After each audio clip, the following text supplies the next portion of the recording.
Good morning વિદ્યાર્થી મિત્રો. ધોરણ 12 સાયન્સ ની અંદર ચેપ્ટર નંબર 11 બાયોટેકનોલોજી સિદ્ધાંતો અને પ્રક્રિયાઓનો આપણે અભ્યાસ કરતા હતા.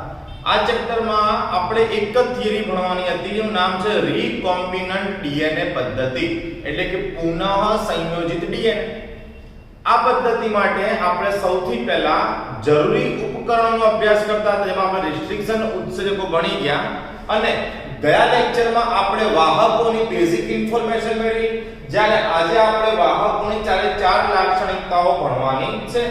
પણ એ પહેલા એક વસ્તુ કહી દઉં કે રિસ્ટ્રિક્શન ઉત્સેચક પછી આપણને આપણી બુકની અંદર ડીએનએ ના ટુકડાઓનું પૃથ્થકરણ કરવાની એક પદ્ધતિ આપી હતી જેલ ઇલેક્ટ્રોફોરેસિસ. મેં તમને એવું કહ્યું કે રિસ્ટ્રિક્શન પદ્ધતિ એટલે જેલ ઇલેક્ટ્રોફોરેસિસ આપણે સમજાવીશું. પણ જેવું રિસ્ટ્રિક્શન પદ્ધતિનું આપણે બીજા લેક્ચરમાં વાહક લેવાઈ ગયું, જેલ ઇલેક્ટ્રોફોરેસિસ જે છે એ ભણવાનું બાકી રહી ગયું છે. તો એકવાર આ વાહક કમ્પ્લીટ પતી જશે પછી હું તમને એ જેલ ઇલેક્ટ્રોફોરેસિસ પદ્ધતિ ચલાવી આપીશ. તમારે એ યાદ રાખવાનું છે કે જેલ ઇલેક્ટ્રોફોરેસિસ જે છે એ રિસ્ટ્રિક્શન પછીની થિયરી છે કે રિસ્ટ્રિક્શનમાં જે આપણે ડીએનએ ટુકડા કર્યા એને અલગ કઈ રીતે કરવામાં આવે એ આપણે જેલ ઇલેક્ટ્રોફોરેસિસમાં ભણવાનું થાય. પણ એ વાહકો પૂરા થઈ જાય પછીની વાત છે, પછી આપણે લાસ્ટમાં એ ભણી લઈશું. હવે ફરીથી આપણે આપણા મુદ્દા પર આવીએ. આપણો ટોપિક છે આજનો ક્લોનિંગ વાહક.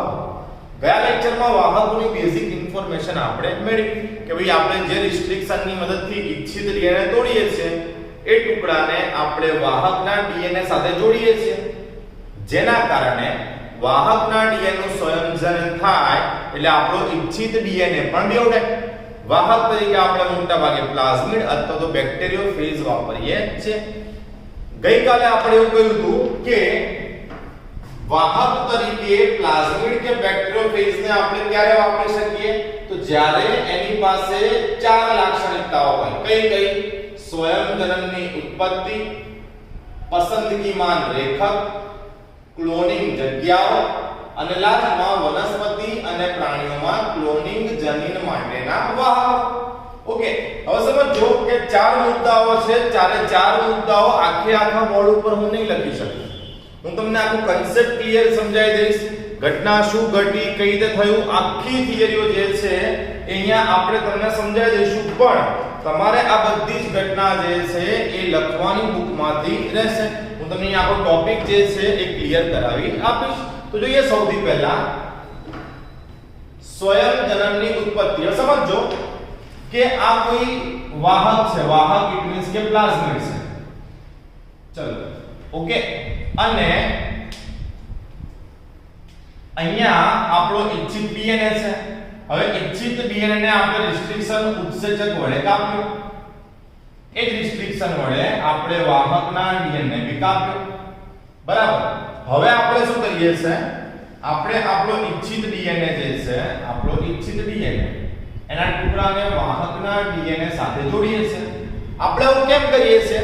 કારણ કે આપણને એવું ખબર છે કે જ્યારે વાહકનો ડીએનએ જે છે એ સ્વયંજનન એટલે કે રેપ્લિકેશન કરશે, જ્યારે વાહકનો ડીએનએ સ્વયંજનન કરશે ત્યારે આપણો જે ઇચ્છિત ડીએનએ છે એનું પણ સ્વયંજનન થઈને એની સંખ્યામાં વધારો થશે. ઇન શોર્ટમાં આપણો હેતુ શું છે કે વાહકના ડીએનએ સાથે ઇચ્છિત ડીએનએ જ્યારે હું જોડીશ ત્યારે સ્વયંજનન દરમિયાન મને આ જે ઇચ્છિત ડીએનએ છે એની વધુ નકલો પ્રાપ્ત થશે. ઇચ્છિત ડીએનએ જે છે એની વધુ નકલો પ્રાપ્ત થશે. ઓકે, પણ આવું થાય ક્યારે કે જ્યારે આ વાહકનો ડીએનએ કે પ્લાઝમિડ એ સ્વયંજનન કરે. અને સ્વયંજનન ક્યારે કરે? જ્યારે એની પાસે એનું સ્થાન હોય જેને કહેવામાં આવે સ્વયંજનનની ઉત્પત્તિ. પ્લાઝમિડમાં જે સ્થાનેથી સ્વયંજનનની શરૂઆત થાય તે સ્થાનને સ્વયંજનનની ઉત્પત્તિ કહેવાય. ઓકે, જેમ કે અહીંયા આપણે પ્લાઝમિડમાં આપ્યું છે ઓરાઈ. ઓરાઈને આપણે ઓરિજિન ઓફ રેપ્લિકેશન પણ કહીએ છીએ. ઓરાઈ જે છે એને આપણે શું કહીએ છીએ? ઓરિજિન ઓફ રેપ્લિકેશન એટલે કે સ્વયંજનનની ઉત્પત્તિ કે જ્યાંથી સ્વયંજનનની શરૂઆત થાય છે. मान लो આપણે આપણો ઇચ્છિત ડીએનએ પ્લાઝમિડ સાથે જોડી દીધો, પણ પાસે આવું ઓરાય છે જ નહીં. તો જો ઓરાય ના હોય તો સ્વયંજનન જ નહીં થાય, અને સ્વયંજનન ના થાય તો ઇચ્છિત ડીએનએ ને વાહકના ડીએનએ સાથે જોડવાનો ફાયદો શું? કોઈ ફાયદો નહીં, કારણ કે એ સ્વયંજનન કરીને આપણા ઇચ્છિત ડીએનએ ની સંખ્યામાં વધારો કરી શકવાના નથી. આ પહેલી વસ્તુ થઈ. સમજ પડી? બીજી વસ્તુ શું સમજજો? બીજી વસ્તુ છે સિલેક્ટેબલ માર્કર એટલે કે પસંદગીમાન લેખક. બીજો મુદ્દો શું છે? સિલેક્ટેબલ માર્કર એટલે કે પસંદગીમાન લેખક. અને ત્રીજો મુદ્દો છે એ છે ક્લોનિંગ જગ્યાઓ. ત્રીજો મુદ્દો કયો છે? ક્લોનિંગ જગ્યાઓ. હવે એક્ચ્યુઅલીમાં પહેલા આ ક્લોનિંગ જગ્યાઓ સમજીએ અને એના આધારે આપણે પછી પસંદગીમાન લેખક જોઈએ. તો જોઈએ અહીંયા આપણે આપણા ઇચ્છિત ડીએનએ કાપ્યો, અહીંયા વાહકના ડીએનએ કાપ્યો, અને આપણો ઇચ્છિત ડીએનએ અહીંયા વાહકના ડીએનએ સાથે જોડાયો. તો ઇચ્છિત ડીએનએ વાહક સાથે જે સ્થાને જોડાય, ઇચ્છિત ડીએનએ વાહક સાથે જે સ્થાને જોડાય એ સ્થાનને કહેવાય ક્લોનિંગ જગ્યા. એ સ્થાનને શું કીધું? ક્લોનિંગ જગ્યા. હવે હું તમને એક એક્ઝામ્પલ આપું. ક્લોનિંગ જે તો ખબર પડી કે આપણો ઇચ્છિત ડીએનએ વાહકના ડીએનએ સાથે જે સ્થાને જોડાય તે સ્થાનને આપણે શું કહીએ છીએ? ક્લોનિંગ જગ્યાઓ કહીએ છીએ. તો પસંદગીમાન લેખક શું સમજજો? માની લો કે આપણે કોઈ એક માધ્યમમાં બેક્ટેરિયાના પ્લાઝમિડનું સંવર્ધન કરીએ છીએ. તો માધ્યમની અંદર લાખોની સંખ્યામાં શું રહેલા હોય? બેક્ટેરિયા રહેલા હોય. હવે લાખોની સંખ્યામાં જ્યારે બેક્ટેરિયા રહેલા હોય, જેમ કે એક એક્ઝામ્પલ આપું, આ બધા લાખોની સંખ્યામાં રહેલા બેક્ટેરિયાના પ્લાઝમિડ છે, બરાબર. હવે એમની સાથે આપણે આપણો ઇચ્છિત ડીએનએ જોડી રહ્યા છે. તો માની લો કે આપણો ઇચ્છિત ડીએનએ જોડી ગયો.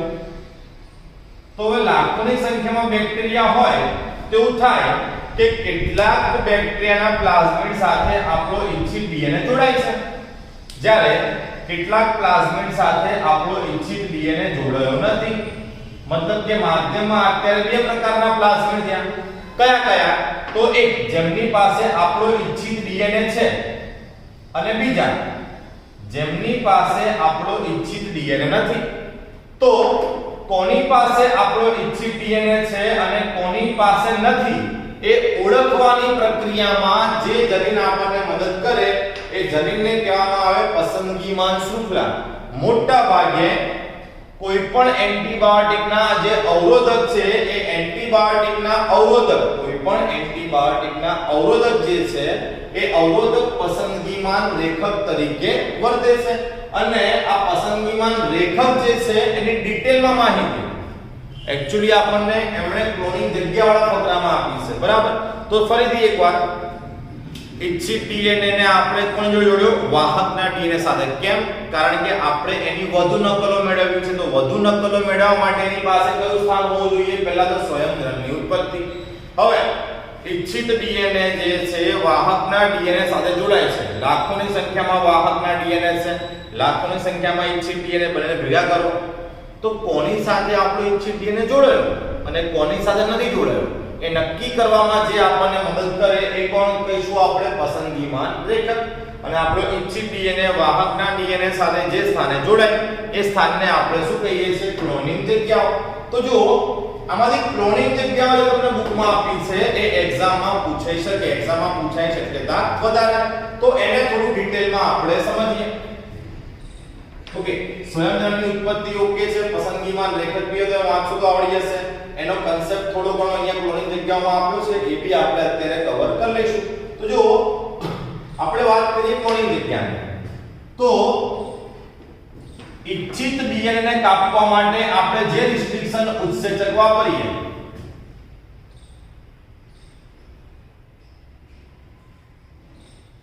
ઇચ્છિત ડીએનએ માટે આપણે જે રિસ્ટ્રિક્શન વાપરીએ એ જ રિસ્ટ્રિક્શન વાહકના ડીએનએ માટે પણ વપરાય. મતલબ કે બંનેને કાપવા માટે એક જ રિસ્ટ્રિક્શન ઉત્સેચક વપરાય. એની પાછળનું કારણ શું છે કે તો જ આપણને એકબીજાના પૂરક ચીપકુ છેડા મળી શકે. આવું આપણે ક્યાં ભણી ગયા હતા? રિસ્ટ્રિક્શન ઉત્સેચકની અંદર આપણે ભણી ગયા હતા. બીજું રિસ્ટ્રિક્શન જે છે, રિસ્ટ્રિક્શન ચોક્કસ ઓળખ જગ્યાએથી જ, ચોક્કસ ઓળખ જગ્યાએથી જ વાહકના જનીનને શું કરે છે? કાપે છે. રિસ્ટ્રિક્શન જે છે એ ચોક્કસ ઓળખ જગ્યાએથી જ વાહકના જનીનને કાપે છે. અને આપણે ખાસ ધ્યાન રાખવું કે ઓળખ જગ્યા, આજે આપણે વાહક તરીકે માની લો કે બુકમાં આપણને એક્ઝામ્પલ આપ્યું PBR 322. ઓકે, તો PBR 322 ની અંદર રિસ્ટ્રિક્શનની ઓળખ જગ્યા એક જ હોવી જોઈએ. કારણ કે જો રિસ્ટ્રિક્શન ઉત્સેચકની ઓળખ જગ્યા એક કરતા વધારે હશે, બરાબર, અથવા તો એક કરતા વધારે ઓળખ જગ્યા જો રિસ્ટ્રિક્શન ધરાવતો હોય તો એ પ્લાઝમિડને ઘણી બધી જગ્યાએથી કાપશે. અને જ્યારે પ્લાઝમિડને ઘણી બધી જગ્યાએથી કાપવામાં આવે તો સ્વયંજનનની પ્રક્રિયા જે છે એ આપણા માટે અઘરી થઈ જશે. એકવાર ફરીથી, જો પ્લાઝમિડને ઘણી બધી જગ્યાએથી કાપવામાં આવશે તો સ્વયંજનનની પ્રક્રિયા જે છે એ આપણા માટે થોડી અઘરી થઈ જશે. માટે તમને બુકમાં ક્લોનિંગ જગ્યામાં પહેલા આ જ મુદ્દો આપ્યો છે કે રિસ્ટ્રિક્શન જ્યારે વાહકના જનીનને કાપે છે તો એ રિસ્ટ્રિક્શન પાસે એક જ ઓળખ જગ્યા હોવી જોઈએ, એનાથી વધારે ઓળખ જગ્યા હોવી જોઈએ નહીં. ઓકે, હવે સમજો, અહીંયા આપણને PBR 322 આપી. PBR 322 ની અંદર એક છે એમ્પિસિલિન અવરોધક શૃંખલા અને એક છે ટેટ્રાસાઇક્લિન અવરોધક શૃંખલા. આ બેની હાજરીમાં આ પ્લાઝમિડને એમ્પિસિલિન એન્ટીબાયોટિકમાં નાખીએ અથવા તો પછી ટેટ્રાસાઇક્લિન એન્ટીબાયોટિકમાં નાખીએ તો પણ આ પ્લાઝમિડને કંઈ નુકસાન થતું નથી. કારણ કે આપણી પાસે એમ્પિસિલિન અને ટેટ્રાસાઇક્લિનના અવરોધનની શું આવેલી છે? શૃંખલાઓ આવેલી છે. હવે સમજીએ આપણે આ PBR 322 ના ઉદાહરણ દ્વારા જ, PBR 322 ના ઉદાહરણ દ્વારા આપણે આખી ઘટનાને સમજીએ. માની લો, અહીંયા સાઈડમાં બતાવું છું, આ આપણો PBR 322 છે. ચલો, ઓકે, જેમાં આ છે ટેટ્રાસાઇક્લિન અવરોધન શૃંખલા અને આ છે એમ્પિસિલિન અવરોધક શૃંખલા. ક્લિયર? હવે અહીંયા ક્યાંક આપણો ઇચ્છિત DNA છે. આ કોણ છે? તો આ છે આપણો ઇચ્છિત DNA. હવે આ ઇચ્છિત DNA ને આપણે BAMH1, આ ઇચ્છિત DNA જે છે એને આપણે BAMH1 ઉત્સેચક વડે કાપીએ તો આ એનો ટુકડો થઈ ગયો. હવે સમજો, જો ઇચ્છિત DNA BAMH1 વડે કાપવું તો વાહકના DNA મારે BAMH1 વડે કાપવું પડશે. BAMH1 ની ઓળખ જગ્યા ટેટ્રાસાઇક્લિન શૃંખલા પર, તો અહીંથી આપણે BAMH1 ની મદદથી વાહકના DNA ને કાપી દીધો. હવે શું થાય કે આપણો ઇચ્છિત DNA આપણે અહીંયા જોડી દઈએ તો આટલા ભાગની અંદર જે મૂળ જનીન બંધારણ હતું એ બદલાઈ ગયું. મતલબ આ ભાગ જે છે, આજની આ વસ્તુ અહીંયા સમજો, આ ભાગ જે છે એ ટેટ્રાસાઇક્લિન અવરોધન કરતો હતો, પણ થયું શું કે બહારથી નવો DNA અહીંયા આવીને જોડાઈ ગયો. બરાબર, બહારથી નવો DNA મતલબ કોણ? તો આપણો ઇચ્છિત DNA અહીંયા આવીને જોડાઈ ગયો. માન લઈએ આપણે આ DNA અહીંયા આવીને જોડાઈ ગયો, અહીંયા બતાવ્યો છે આ રીતે. બરાબર, હવે જ્યારે બહારથી કોઈ DNA આવીને જોડાશે તો આટલો ભાગ જે છે એ પોતાનો મૂળ ગુણધર્મ તો ગુમાવી દેશે. એનો મૂળ ગુણધર્મ શું હતો? ટેટ્રાસાઇક્લિનનું અવરોધન કરવાનું. પણ હવે જ્યારે આ પ્લાઝમિડની અંદર આ ભાગમાં બહારથી આપણો ઇચ્છિત DNA આવ્યો તો આ પ્લાઝમિડે ટેટ્રાસાઇક્લિનના અવરોધનનો ગુણ શું કર્યો? ગુમાવી દીધો. એટલે હવે આ પ્લાઝમિડ એમ્પિસિલિનનું અવરોધન કરશે પણ ટેટ્રાસાઇક્લિનનું અવરોધન કરશે નહીં. હવે સમજો, મેં તમને હમણાં જે ઉદાહરણ આપ્યું કે લાખોની સંખ્યામાં આપણી પાસે PBR 322 છે કે જેને આપણે BAMH1 વડે કાપ્યો, અને લાખોની સંખ્યામાં આપણી પાસે ઇચ્છિત DNA છે એને પણ આપણે BAMH1 વડે કાપ્યો અને એમને ભેગા કર્યા. તો હવે કયા પ્લાઝમિડ પાસે, કયા PBR 322 પાસે આપણો ઇચ્છિત DNA આવેલો છે? ઓકે, અને કયા PBr 322 પાસે આપણો ઈચ્છિત ડીએનએ આવ્યો નથી, મતલબ કે કોણ પુનઃ સંયોજિત ડીએનએ ધરાવે છે, એ કોણ પુનઃ સંયોજિત થયું અને કોણ હજી પણ બિન પુનઃ સંયોજિત છે એ આપણને ખબર નથી, એ આપણે શોધવાનું છે. કારણ કે આગળની પ્રક્રિયામાં આપણે પુનઃ સંયોજિત ડીએનએ ને યજમાનમાં નાખવાનું છે. તો એ તો બે પ્રકારના હાજર છે, પુનઃ સંયોજિત છે અને બિન પુનઃ સંયોજિત છે. આપણા કામનું કોણ છે? પુનઃ સંયોજિત. બિન પુનઃ સંયોજિત છે તો આપણે ક્યાંય પણ ઉપયોગમાં લેવાનો નથી. તો આપણે આ બેને અલગ કરવા પડશે. આ બેને અલગ કરવા માટે આપણને પસંદગીમાન રેખક મદદ કરે. જેમ કે મેં તમને હમણાં જ કીધું કે જ્યારે બહારથી ઇચ્છિત ડીએનએ અહીંયા જોડાઈ ગયો એટલે આ શૃંખલાએ ટેટ્રાસાયક્લિનનું અવરોધન શું કર્યું? ગુમાવ્યું. બરાબર. હવે આપણે શું કરીએ છીએ? આ બંને પ્રકારના ડીએનએ જે છે એને એમ્પિસિલિન એન્ટીબાયોટિક માં નાખી દઈએ. ઓકે, તો બંનેની એમ્પિસિલિન અવરોધક શૃંખલા એમની એમ જ છે એટલે બંને પ્રકારના બેક્ટેરિયા અહીંયા શું કરશે? વૃદ્ધિ કરશે. પણ પછી આપણે આમને ટેટ્રાસાયક્લિન એન્ટીબાયોટિક માં નાખીએ તો સમજો કે જેની પાસે આપણો ઈચ્છિત ડીએનએ હાજર છે એને તો ટેટ્રાસાયક્લિનનું અવરોધન શું કર્યું? ગુમાવી દીધું છે.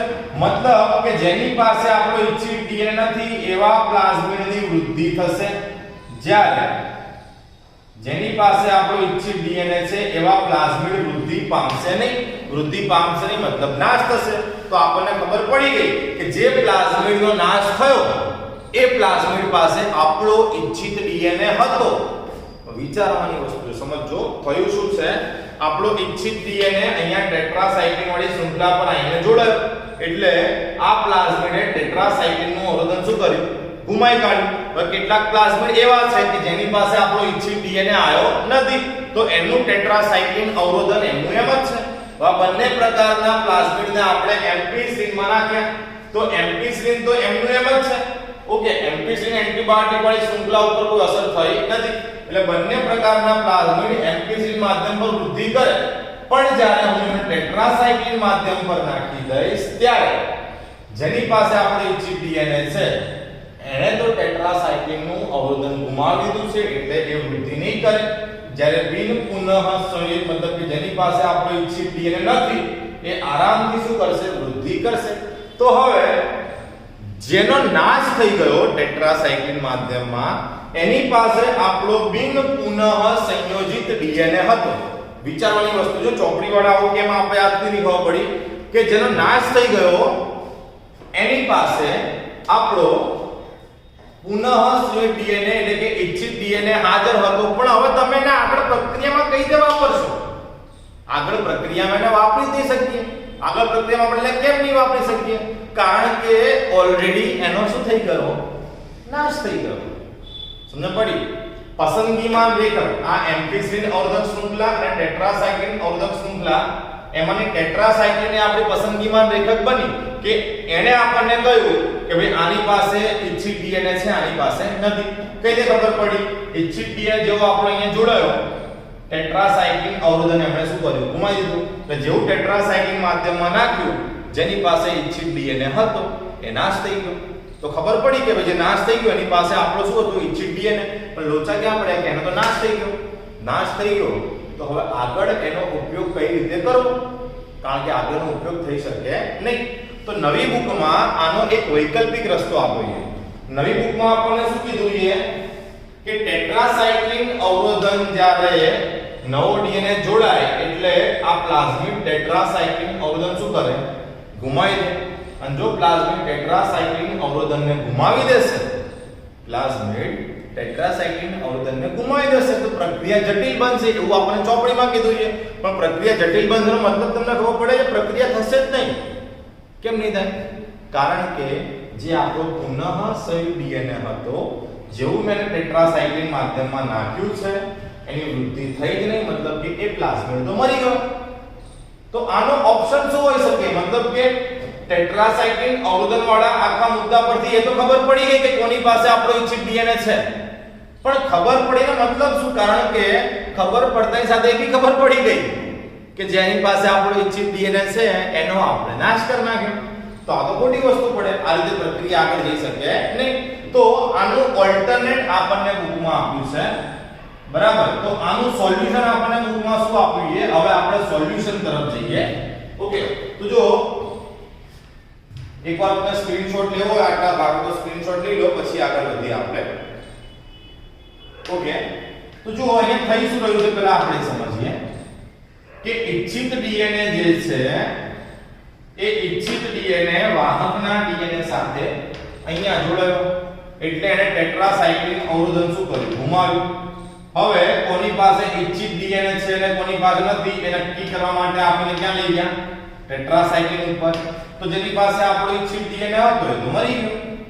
તો આવું ન થાય એનો ઓપ્શન અથવા તો એનો રસ્તો આપણને બુકમાં આપ્યો છે. એમને બુકમાં આપણે શું આપ્યું છે એ તમને કહું કે એવો પ્લાઝમિડ લો કે જેની પાસે ટેટ્રાસાયક્લિન અવરોધન વાળો જનીન ના હોય પણ બીજો જ ઓપ્શન હોય. જેમ કે હું તમને એક એક્ઝામ્પલ આપું. આપણી પાસે આ પ્લાઝમિડ છે.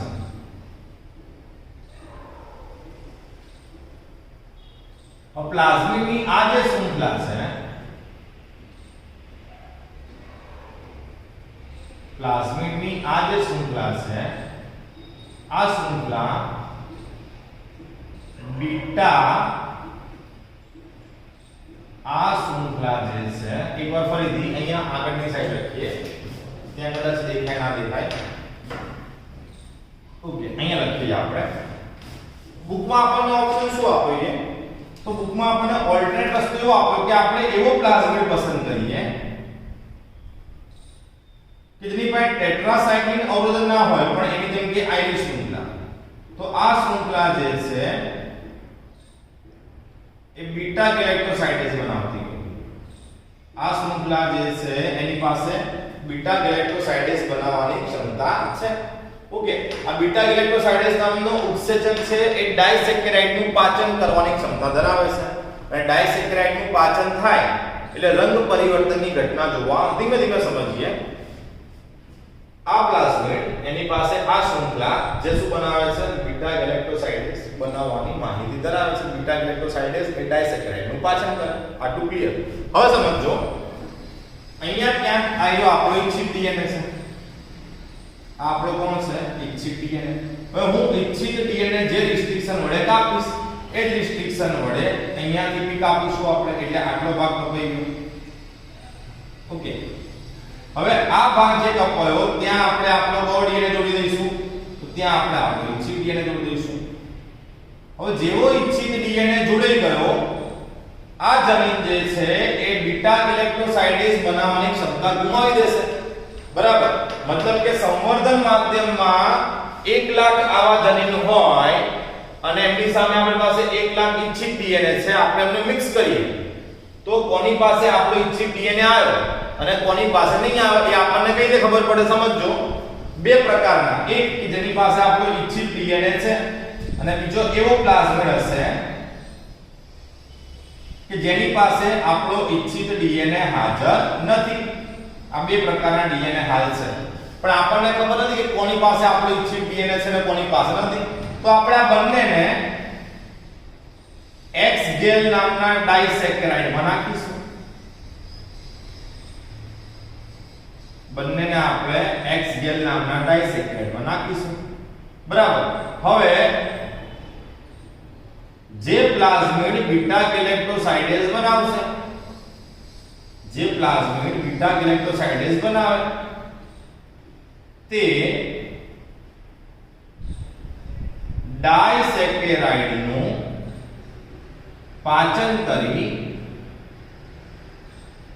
રંગ પરિવર્તન થઈને બ્લુ રંગમાં ફેરવાઈ જાય. હવે સમજો કે બે પ્રકારના છે આપણી પાસે પ્લાઝમિડ. હવે એમાં આ જે પ્લાઝમિડ છે એની પાસે ઇચ્છિત ડીએનએ નથી, એટલે હજી પણ આણે પોતાની બીટા ગેલેક્ટોસાઇડેઝ બનાવવાની ક્ષમતા ગુમાવી નથી. મતલબ આવો પ્લાઝમિડ જ્યારે પણ X ગેલના સંપર્કમાં આવશે એ રંગ પરિવર્તન કરીને બ્લુ રંગનો થઈ જશે. પણ જેની પાસે આપણો ઇચ્છિત ડીએનએ છે, આ ઇચ્છિત ડીએનએ વાળો પ્લાઝમિડ જ્યારે બી X ગેલના સંપર્કમાં આવશે તો એ રંગ પરિવર્તન નહીં કરી શકે. રંગ પરિવર્તન કેમ નહીં કરી શકતો? કારણ કે બહારથી ઇચ્છિત ડીએનએ જોડાયો એના કારણે એને બીટા ગેલેક્ટોસાઇડેઝ બનાવવાની ક્ષમતા શું કરી દીધી? ગુમાવી દીધી. તો આનું રંગ પરિવર્તન થયું નહીં. મતલબ માધ્યમમાં જ્યાં રંગ પરિવર્તન થાય છે એવા બેક્ટેરિયાના પ્લાઝમિડ પાસે આપણો ઇચ્છિત ડીએનએ નથી, અને જ્યાં રંગ પરિવર્તન નથી થયું એની પાસે આપણો કોણ હાજર છે? એની પાસે આપણો ઇચ્છિત ડીએનએ હાજર છે. આમ આવા જનીન જે છે એ પસંદગીમાન રેખક તરીકે આપણને મદદ કરે કે કોની પાસે આપણો ઇચ્છિત ડીએનએ છે અને કોની પાસે નથી, એ આપણે નક્કી કરી શકીએ. હવે એક્ચ્યુઅલી આ મુદ્દો આપણને ક્લોનિંગ જગ્યામાં આપેલો છે, પણ આખી ઘટના જે છે એ પસંદગીમાન રેખક જ સમજાવે. સમજો કે જ્યારે આપણે આપણો ઇચ્છિત ડીએનએ આ જનીનના સંપર્કમાં લાયા તો આ જનીન જે છે એને બીટા ગેલેક્ટોસાઇડેઝ બનાવવાની ક્ષમતા ગુમાવી દીધી.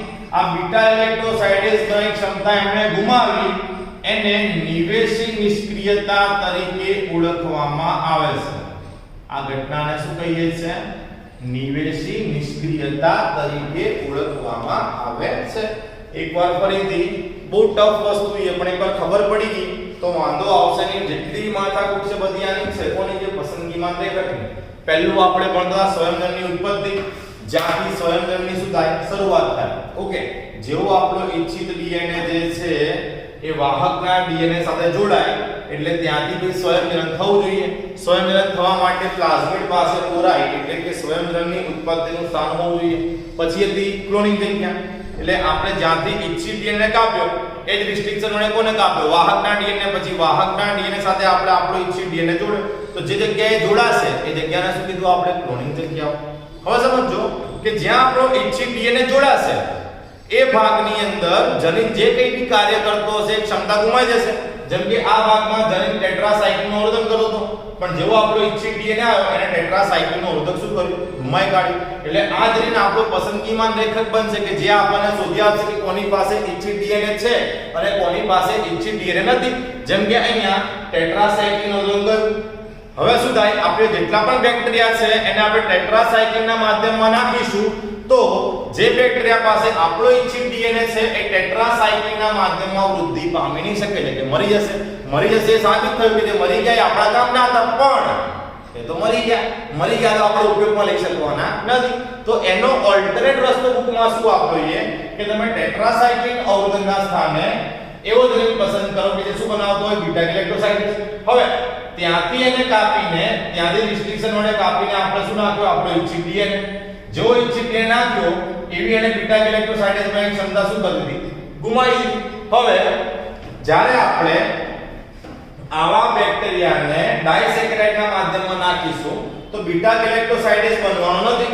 જો બીટા ગેલેક્ટોસાઇડેઝ ના બને તો રંગ પરિવર્તન થશે નહીં.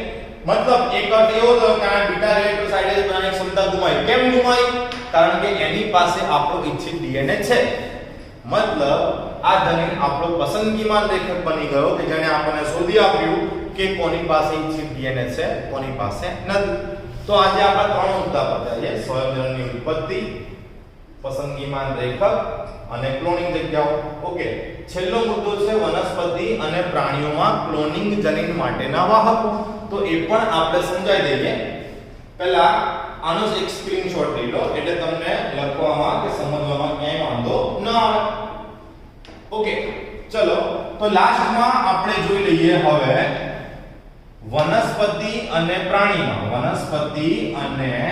પ્રાણીઓમાં ક્લોનિંગ જનીન માટેના વાહક. ઓકે, આમાંથી આપણને બે એમસીક્યુ પૂછાઈ શકે છે એટલે હું તમને એટલું જ સમજાવું છું, બાકી તમે વાંચશો તો પણ તમને ઈઝીલી આવડી જશે. નોર્મલી આપણે વાહક તરીકે શું વાપરીએ છીએ? તો આપણે વાહક તરીકે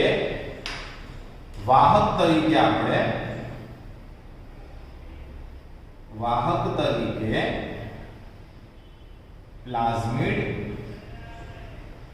અથવા તો બેક્ટેરિયોફેજ વાપરીએ છીએ.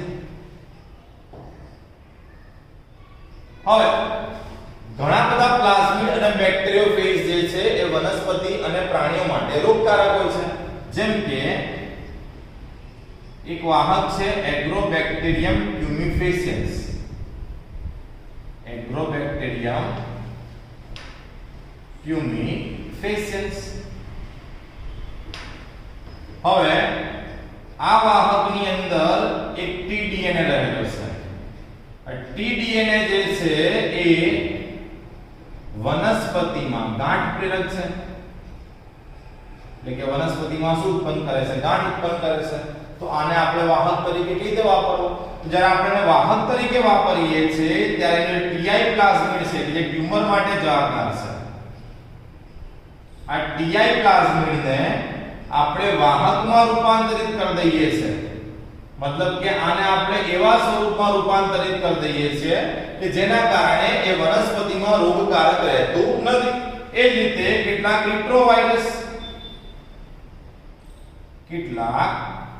રિટ્રોવાયરસ જે સામાન્ય કોષોને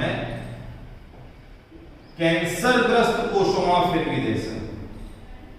કેટલાક રિટ્રોવાયરસ કે જે સામાન્ય કોષોને કેન્સરગ્રસ્ત કોષોમાં ફેરવે છે, આવા રિટ્રોવાયરસને બી આપણે વાહક તરીકે વાપરીએ છીએ. પણ જ્યારે આપણે એનો વાહક તરીકે ઉપયોગ કરીએ ત્યારે જે રોગકારક જનીન છે એને આપણે ક્લોનિંગ જીનમાં કન્વર્ટ કરી દઈએ કે જેના કારણે એ સામાન્ય કોષોને કેન્સરમાં ફેરવતું નથી.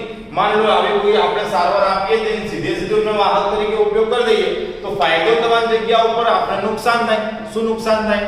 કે વનસ્પતિ અને પ્રાણીમાં રોગ ઉત્પન્ન થાય. મતલબ જ્યારે બી વનસ્પતિ અને પ્રાણીમાં ક્લોનિંગ જનીન માટે આપણે વાહકોનો ઉપયોગ કરીએ ત્યારે એમની અંદર જો કોઈ રોગકારક જનીન હોય તો એની રોગકારક અસરને આપણે સૌથી પહેલા દૂર કરવી પડે. ઓકે, તો આની સાથે આપણા ક્લોનિંગ વાહકો જે છે એની ચાર લાક્ષણિકતાઓ પતી ગઈ. પસંદગીમાન રેખક અને પસંદગીમાન રેખક અને ક્લોનિંગ જગ્યાઓ. આ બે ટોપિક એવા છે કે જે એક્ઝામમાં પૂછવાની શક્યતા છે. ક્લોનિંગ જગ્યાઓ બોર્ડની એક્ઝામમાં અત્યારે 3 થી 4 વાર પૂછાઈ ચૂક્યું છે. એટલે આ ટોપિક જે છે એકદમ સરળ નથી. આને શાંતિથી 2-3 વાર વિડિયો જે છે એને સમજો, બુકમાંથી વાંચો. ડાઉટ લાગે, ખબર ન પડે, કમેન્ટ સેક્શનમાં પૂછો, WhatsApp ની અંદર તમે મેસેજ છોડી શકો છો. પણ ક્લોનિંગ જગ્યાઓ અથવા તો આ વાહકની ચાર લાક્ષણિકતાઓ એ આપણને આવડવી જ જોઈએ. ઓકે, હજી કંઈ પણ ડાઉટ હોય તો ડાઉટ ક્લેરિફિકેશન માટે બી આપણે કદાચ એક લેક્ચર મૂકી આપીશું, લાઈવ લેક્ચર કે પછી આપણે YouTube લાઈવ કે કંઈ પણ કરીશું. પણ 11નું ચેપ્ટર જે છે એ પરફેક્ટ આવડવું જરૂરી છે. અને 11નું ચેપ્ટર પરફેક્ટ આવડવા માટે એક તો રિસ્ટ્રિક્શન અને એક વાહકો, આ બે એકદમ પરફેક્શન સાથે આવડવા જરૂરી છે. તો આપણે અહીંયા ક્લોનિંગ વાહકોની ચાર લાક્ષણિકતાઓ આજે પૂરી કરી. હવે મેં તમને આગળ લેક્ચર શરૂઆતમાં કહ્યું એ જ રીતે કે આપણે ઇલેક્ટ્રોફોરેસિસ, જેલ ઇલેક્ટ્રોફોરેસિસ નામની પદ્ધતિ કે જે રિસ્ટ્રિક્શન પછી બુકમાં આપી છે, ચલાવવાની રહી ગઈ હતી, તો એ આવતા લેક્ચરમાં સમજી લઈશું. ઓકે, પછી આપણો એનો એ જ ક્રમ, આપણે 3 ઉપકરણો ભણવાના હતા. કયા? રિસ્ટ્રિક્શન ભણી ગયા, વાહકો પતી ગયું આજે. પછી કયો ક્રમ આવશે? તો આપણે ખાલી યજમાન ભણવાનું બાકી રહેશે. યજમાન પૂરું થઈ જાય એટલે આપણે આ ચેપ્ટરની અંદર રિકોમ્બિનન્ટ ડીએનએ માટે જરૂરી બધા જ ઉપકરણો પૂરા થઈ જશે. તો આજના લેક્ચરમાં આપણે અહીંયા સુધી રાખીએ છીએ. આવતા લેક્ચરમાં આપણે જેલ ઇલેક્ટ્રોફોરેસિસ પદ્ધતિનો અભ્યાસ કરીશું.